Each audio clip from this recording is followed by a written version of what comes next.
Social justice warriors, I come to you with an important message. I will try to speak your language, but forgive me if I'm a bit rusty. It's been a while. I don't normally use it, but this message is of critical importance, so I want to make sure it is communicated effectively. It is okay to listen to what I have to say, because I am a member of an oppressed and marginalized religious minority. I am a neo-pagan. We neo-pagans represent a small fraction of the population.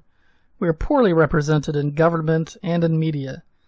Historically, we were executed, even burned at the stake. Why, even to this day, in countries I can't really name specifically for fear of offense, paganism is outlawed and practitioners imprisoned or killed. Now that my marginalized status is established, I want to tell you about a new form of bigoted hate speech which must be ended.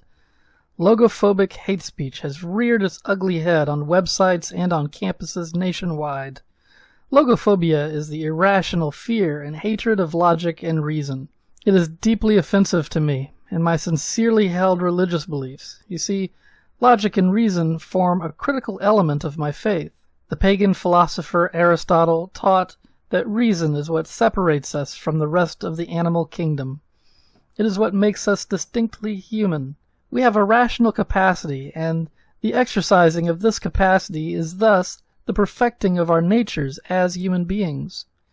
By denying the value of reason and logic, which is called logos in Greek, it is the sacred word, you are not only denying what makes us human, you are committing hate speech. You are espousing hatred of one of my core beliefs, the one belief that makes me human, and thus are denying my humanity. To think of me as something less than human because logic and reason are not important is the worst kind of bigotry. You need to stop your logophobic behavior immediately. Here are some examples of logophobia, found in respectable media and even academia. Here is an article on the website Everyday Feminism by Zoe Pham, 3 reasons it's irrational to demand rationalism in social justice activism.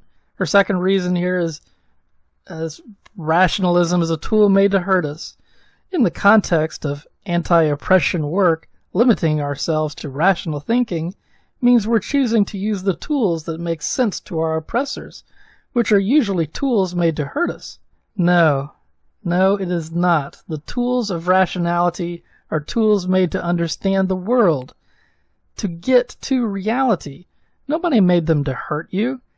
If you are hurt by rationality, you should really think about what that says about you, not about your oppressors. Or reason 3, we are enough without rationalism. We should be constantly interrogating why being rational has been presumed to hold inherent value, and we should be asking ourselves where we got that idea in the first place.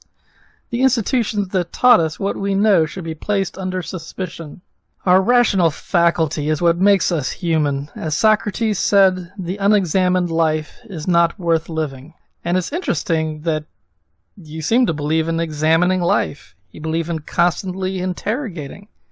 And yet, by denying rationality, you would consign us all to lives of worthlessness. So here's an interview in the New York Times with philosophy professor John Caputo. He says, I think what modern philosophers call pure reason, the Cartesian ego cognito and Kant's transcendental consciousness, is a white male Euro-Christian construction, which of course means it can be discarded. Reason discarded because of the skin color of who first discovered its principles. Would it help to point out that the ancient Greeks arguably were not purely white?